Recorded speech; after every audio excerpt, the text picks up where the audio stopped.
Hello dear students, कैसे हो आप सब। आशा करता हूँ आप सब अच्छे होंगे। तो स्टूडेंट्स, जैसे कि आप सब देख पा रहे हो, हम प्रीवियस क्लास में यानी कि डबल एंट्री बुक कीपिंग का जो जर्नल है ये सेकंड पार्ट है। पहला पार्ट जो भी नहीं देखा है प्लीज़ जाके देख लो, मैं प्लेलिस्ट बना दिया हूँ, ठीक है ना। और जिसको भी जो कुछ भी समझ में नहीं आएगा आप लोग क्या करोगे, कमेंट किया करो, या तो मेरा व्हाट्सएप ग्रुप का लिंक भी दिया गया है, या तो मेरा व्हाट्सएप नंबर भी है, आप व्हाट्सएप कर सकते हो, ठीक है। आप व्हाट्सएप कर सकते हो, जो कुछ भी डाउट है संडे को डाउट क्लास होता है, डिस्कशन कर लेंगे, ठीक है स्टूडेंट्स। और हाँ दिल्ली में टीचमीन पे शाम के 7:15 को एक एक क्वेश्चन लेके आता हूँ, सब कर सको, ठीक है, मतलब प्रैक्टिस कर सको, इसलिए मैं लेके आता हूँ। तो स्टूडेंट्स चलते हैं, आज हम पढ़ेंगे जर्नल का सेकेंड भाग, जो कि कहाँ तक ख़त्म हुआ था। आज हम शुरुआत करेंगे, यानी कि इस क्लास में हम पढ़ेंगे फंक्शंस ऑफ जर्नल, यानी कि इस क्लास में हम पढ़ेंगे functions of journal, advantages of journal और लिमिटेशंस ऑफ जर्नल, ठीक है। ये जैसे कि मेरिट और डीमेरिट, ठीक है, एडवांटेजेस डिसएडवांटेजेस, यही है, मतलब ये डिसएडवांटेजेस होगा, ये एडवांटेजेस होगा, आपको पता होना चाहिए। अगर ये मेरिट होगा ये तो डीमेरिट होगा, ठीक है ना। समझ में आ गया। तो स्टूडेंट्स चलो पहले फंक्शंस हम स्टार्ट करते हैं। तो फंक्शंस क्या है, फंक्शंस ऑफ जर्नल क्या है, इसका 3 पॉइंट से ज़्यादा नहीं है, आपको इजीली याद हो जाएगा अगर आप 1-2 बार पढ़ लोगे तो, ठीक है। तो चलो पहला स्टार्ट करते हैं। पहला जो कि है to maintain the identity of each transaction as a permanent source of information. यहाँ तक तो कम से कम याद आ जाएगा ना। To maintain the identity of each transaction, जो भी हम ट्रांजेक्शन जर्नल में एंट्री करते हैं ना, उसका क्या करते हैं, मेंटेन करने के लिए करते हैं, जो कि हम मेंटेन करने, जैसे कि हम पैसे को मेंटेन करके रखते हैं, यानी कि कुछ पैसे खर्च करते हैं, कुछ पैसे हम सेविंग में रखते हैं, वही ना हम मेंटेन करते हैं। कुछ भी हम करते हैं सब कुछ मेंटेन में चलना पड़ता है, जैसे कि घर का काम हो गया मेंटेन में चलना पड़ता है, जैसे कि कुछ खर्चा वर्चा हो गया मेंटेन में चलना पड़ता है, ठीक है, सब कुछ मेंटेन में होता है। तो यहाँ पे जर्नल का काम क्या है, मेंटेन करेगा, क्या मेंटेन करेगा, ट्रांजेक्शंस सब मेंटेन करेगा, ठीक है। और वो भी जो मेंटेन करेगा ना, परमानेंटली मेंटेन करेगा, यानी कि परमानेंट इन्फॉर्मेशन को स्टोर करके रखेगा, ठीक है, परमानेंट इन्फॉर्मेशन को स्टोर करके रखेगा, ठीक है स्टूडेंट्स। जिसको भी समझ में नहीं आया कमेंट कर देना, ठीक है। तो चलो सेकंड पॉइंट में चलते हैं। To analyse each transactions into debit और credit so as to enable their posting in the ledger. यहाँ पे क्या बोला गया है, जैसे कि हम ट्रांजेक्शंस, ठीक है, जैसे कि हम ट्रांजेक्शन किए, ठीक है, ट्रांजेक्शन किए, सही बात है, लेकिन जब ट्रांजेक्शन्स कर रहे हैं हम ट्रांजेक्शन किए, दो मान लो कि राम है और एक सेल्स है, मान लो मैं एग्जांपल दे रहा हूँ, ठीक है, मान लो दोनों क्या करेंगे, एक एक ट्रांजेक्शन से, तो राम कहीं पे, मतलब राम किस तरफ जाएगा, यानी कि डेबिट तरफ जाएगा, डेबिट पे एंट्री होगा या क्रेडिट पे एंट्री होगा। इसी तरह सेल्स डेबिट पे एंट्री होगा या क्रेडिट पे एंट्री होगा।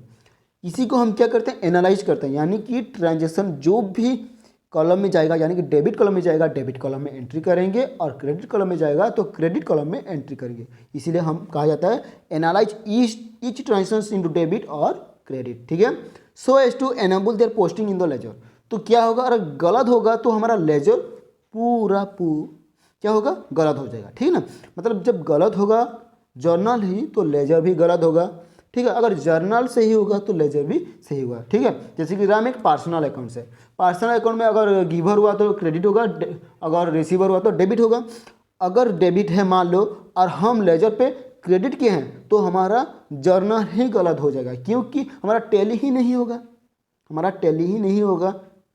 अच्छा मान लो गलती से भी टैली हो गया, लेकिन जब लेजर क्रिएट करेंगे ना, लेजर में नहीं होगा, लेजर में दिखा देगा कि हाँ ये गलत है, ठीक है। समझ में आ गया, समझ में आ गया। ये क्या कह रहा है, to analyse each transactions in debit और credit so as to enable their posting in the ledger, ठीक है। समझ में आ गया, वेरी गुड। जिसको भी समझ में आ गया एक एक लाइक कर देना स्टूडेंट्स, जो भी इस चैनल पे नया है प्लीज़ सब्सक्राइब कर देना, ठीक है स्टूडेंट्स, वेरी गुड। तो अभी चलते हैं हम सी नंबर की तरफ। अभी चलते हैं हम नंबर सी की तरफ। क्या कहा है नंबर सी ने? To arrange transactions chronologically that is in order of date. मतलब इसका काम क्या है? जो हम एंट्री करते हैं जर्नल में, सभी ट्रांजेक्शन का एक क्रोनोलॉजिकली रिकॉर्ड होता है। क्रोनोलॉजी यानी कि डेट वाइज रिकॉर्ड होता है, उसी को हम क्रोनोलॉजिकली बोलते हैं। जैसे कि मैं आपको बताया था जर्नल में, मतलब पहले क्लास में बताया था आपको, ठीक उसी तरह सब कुछ थोड़ा थोड़ा चेंजेस होता है, मतलब थोड़ा चेंजेस होता है, बाकी इक्वल इक्वल होता है, ठीक है ना, मतलब डिफरेंस थोड़ा होता है। जैसे कि देखो इसका काम हो गया, ट्रांजेक्शन्स को क्रोनोलॉजिकली रिकॉर्ड करेगा, यानी कि डेट वाइज, डे वाइज, ठीक है, रिकॉर्ड करेगा। ठीक है, समझ गए? जैसे कि आपके इलस्ट्रेशन में लिखा होता है जनवरी 10, दिसंबर 10, जनवरी 2, ऐसे लिखा होता है ना, यही आपका क्रोनोलॉजिकली रिकॉर्ड है, यानी कि क्रोनोलॉजिकली ऑर्डर में हो रहा है। ठीक है, समझ में आएगा? ये जिसको भी समझ में नहीं आया एक एक कमेंट कर देना, और जिसको भी समझ में आ गया एक एक लाइक कर देना। ठीक है स्टूडेंट्स, तो आगे बढ़ते हैं। तो अभी हम पढ़ेंगे आपका एडवांटेजेस ऑफ जर्नल। ठीक है, फंक्शंस के बाद आपका आ गया एडवांटेजेस ऑफ जर्नल। जर्नल का एडवांटेज क्या है, यानी कि बेनिफिट्स क्या है? चलो पहला हम देख लेते हैं, क्रोनोलॉजिकल रिकॉर्ड। मैं बहुत इजी टॉपिक आपके लिए लाया हूँ, यानी कि बुक्स में थोड़ा हार्ड होगा, आप पढ़ सकते हो, लेकिन मैं जो 3-4 टॉपिक लाया हूँ, यानी कि जो टाइटल्स लाया हूँ ना, बहुत इजी है, और कोई भी पढ़ लेगा ना इजीली आपको याद आ जाएगा। ठीक है, तो चलते हैं, पहला पढ़ेंगे हम क्रोनोलॉजिकल रिकॉर्ड। क्या कह रहा है? क्रोनोलॉजिकल आपको पता है, it record transactions as and when it happen. Record transaction कैसे होता है? जब ट्रांजेक्शन रिकॉर्ड करने के लिए जाते हैं ना, जब उसी टाइम क्या होता है, ट्रांजेक्शन्स रिकॉर्ड होता है। ठीक है, so it is possible to get a details day to day information. ठीक है, जब हम रिकॉर्ड करते हैं ना, तो ये पॉसिबल करता है कि डे टू डे हमें इन्फॉर्मेशन मिल सके। क्या? Chronological order, sorry chronological record हमें इन्फॉर्म करता है कि डे टू डे ट्रांजेक्शन्स इतना हुआ है, डिटेल्स हमें प्रोवाइड कर देता है। समझ में आ गया ना? ठीक है, तो अभी सेकंड चलते हैं, minimising the possibility of error. यानी कि यहाँ पे पता चल रहा है कि एरर का काम है, यानी कि एरर मिनिमाइज करने के लिए बोला है, मतलब कुछ कम करने के लिए बोला है। ठीक है, the nature of transactions and its effect on the financial positions of the business is determined by recording and analysing into debit and credit expect. कैसे एरर पॉसिबल होगा? द नेचर ऑफ ट्रांजेक्शन का जो record है ना, मतलब प्रकृति से जो रिकॉर्ड होता है, एंड इट्स इफेक्ट, जो भी इफेक्ट होता है on the financial position, financial positions के ऊपर जो भी इफेक्ट होता है ऑफ द बिजनेस का, इज डिटरमाइंड बाय रिकॉर्डिंग। कैसे डिटरमाइन होता है? रिकॉर्डिंग करने से डिटरमाइन होता है, and analysing into debit and credit expect. और जो डेबिट में जाता है, क्रेडिट में जाता है, एनालाइज करने के बाद, यानी कि ट्रांजेक्शन को हम जो एनालाइज करके एंट्री करते हैं, ठीक है, और रिकॉर्डिंग करते हैं, उसी के ऊपर डिटरमाइन करता है क्या, कैसे इफेक्ट पड़ रहा है फाइनेंशियल पोजीशंस के ऊपर। ठीक है, समझ में आ गया आपको? Very good. जिसको भी समझ में नहीं आया प्लीज़ एक एक कमेंट कर देना, मैं आपके साथ हूँ। ठीक है ना, मैं आपके साथ हूँ, आपका हेल्प करूँगा। और किसका हेल्प करूँगा? आप सबका हेल्प करूँगा मैं, इसीलिए तो आप सबको बोल रहा हूँ मैं, जल्दी से जल्दी व्हाट्सएप ग्रुप ज्वाइन हो जाइए, और टीचमेंट ऐप डाउनलोड करके आप वहाँ पे टेस्ट, डेली टेस्ट आप कर सकते हो। ठीक है, मैं MCQ भी स्टार्ट करने वाला हूँ, MCQ भी स्टार्ट करने वाला हूँ, यानी कि हर 10 या 10:30 बजे के अंदर MCQ में स्टार्ट करूँगा, और शाम को 7:15 को आपका आएगा एक ऑब्जेक्टिव टाइप क्वेश्चन। ठीक है, 5 मार्क का होगा, 10 मिनट, 20 मिनट, 25 मिनट ऐसे दिया गया होगा। ठीक है स्टूडेंट्स, जिसको भी समझ में नहीं आया कमेंट कर दिया करना, या तो मेरे साथ कांटेक्ट कर सकते हैं आप, मुझे आप मैसेज कर सकते हैं कि सर मुझे ये समझ में नहीं आया, आप भेज सकते हैं। जैसे कि खास करके गर्ल्स, ठीक है ना, गर्ल्स आप क्या करेंगे, बॉयज़ का तो ग्रुप्स है, गर्ल्स का अगर ज़्यादा होंगे तो ग्रुप बना लूँगे। ठीक है ना, तो गर्ल्स के लिए सेफ्टी है, मुझे इंडिविजुअली मैसेज किया करना। ठीक है ना, तो चलते हैं स्टूडेंट्स आगे एडवांटेजेस का। और 2 पॉइंट है, सॉरी यहाँ पे 1-2 रह गया है स्टूडेंट्स। यहाँ पे जैसे कि यहाँ पे आपका 2 है, तो आपका यहाँ पे 3 होना चाहिए। ठीक है ना, यहाँ पे 3 होना चाहिए और यहाँ पे 4 होना चाहिए, इसीलिए बहुत बहुत सॉरी। यहाँ पे क्या होगा, यहाँ पे 3 होगा और यहाँ पे 4 होगा। ठीक है ना, इसीलिए आपको सॉरी, 1-2 मैं शायद देख नहीं पाया, तो मैं आपको माफ़ी मांगता हूँ। तो चलते हैं, गलती होता है तो चलते हैं आगे। नरेशंस, नरेशंस की बात तो आपको सबको पता है नरेशंस क्या है। हम एंट्री करते हैं, एंट्री करने के बाद उसका रिलेटेड जो भी नरेशंस होता है वही है हमारा नरेशंस, ठीक है। एंट्री के रिलेटेड नरेशंस होता है। It's means explanations of the recorded transaction, जो कि ट्रांजेक्शन्स है उसका एक एक्सप्लेन किया जाता है, ठीक है, कैसे, नरेशन के साथ, ठीक है। मतलब नरेशन देख के एक्सप्लेन किया जाता है कि ट्रांजेक्शन्स इसीलिए है, ये किया गया है, ठीक है। तो अभी चलते हैं help to finalise the records, sorry help to finalise the accounts. Accounts का कैसे हेल्प है फाइनलाइज करने के लिए देखते हैं। Journal is the basics of ledger posting and the ultimate trial balance, ठीक है। मतलब journal is the basics of ledger posting, journal क्या करता है, एक बेसिक्स है जो कि लेजर पोस्टिंग में हेल्प करता है। क्या, लेजर पोस्टिंग में हेल्प करता है। और फिर आप क्या करता है, फिर ट्रायल बैलेंस के लिए हेल्प करता है, यानी कि ट्रायल बैलेंस के लिए हेल्प क्या करता है, यानी कि अल्टीमेट क्या करता है, ठीक है। समझ में आ गया आपको? जिसको भी समझ में नहीं आया एक कमेंट कर देगा ना। Journal is a basics of ledger posting and the ultimate trial balance, ठीक है, पता चल रहा है। यानी कि हम जर्नल करेंगे, जर्नल के बाद लेजर करेंगे, लेजर के बाद हम क्या करेंगे, ट्रायल बैलेंस करेंगे, ठीक है। ठीक है, समझ में आ गया? ठीक है स्टूडेंट्स, तो चलते हैं आगे।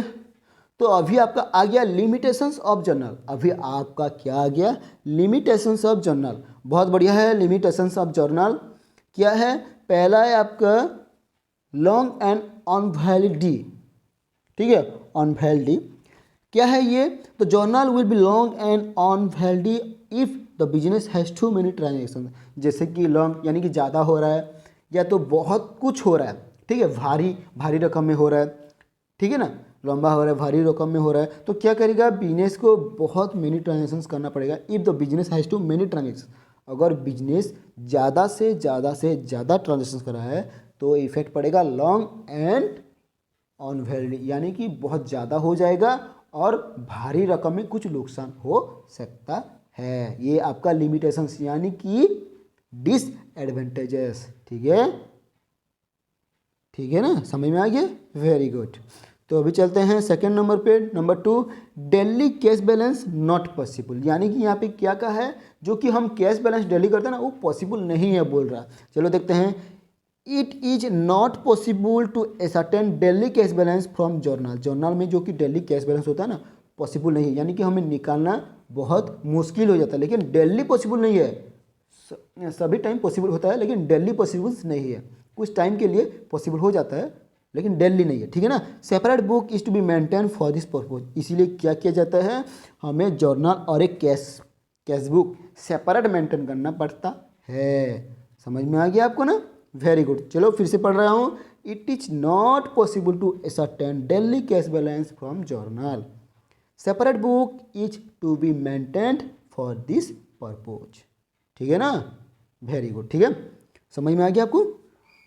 अच्छा 3 नंबर क्या क्या है, difficult to locate a transactions क्या होता है, डिफिकल्ट होता है जब लोकेट करते हैं एक ट्रांजेक्शन। मान लो कि ट्रांजेक्शन लोकेट करना है तो बहुत डिफिकल्ट हो रहा है। क्या डिफिकल्ट होता है देख लेते हैं।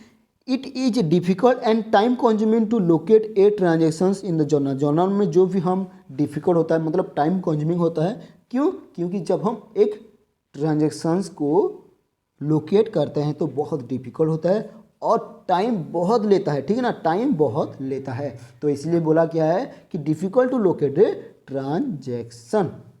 समझ में आ गया, it is difficult and time consuming to locate a transactions in the journal. समझ में आ गया ना, वेरी गुड स्टूडेंट्स, बहुत बढ़िया बहुत बढ़िया। आप लोग इसी तरह पढ़ाई करते रहो, सबसे सक्सेस आप लोग मेहनत करोगे, मैं आपको रास्ता दिलाऊंगा, ठीक है ना, मैं आपको रास्ता दिखाऊंगा, आप उसी रास्ते पे चलिएगा, ठीक है ना।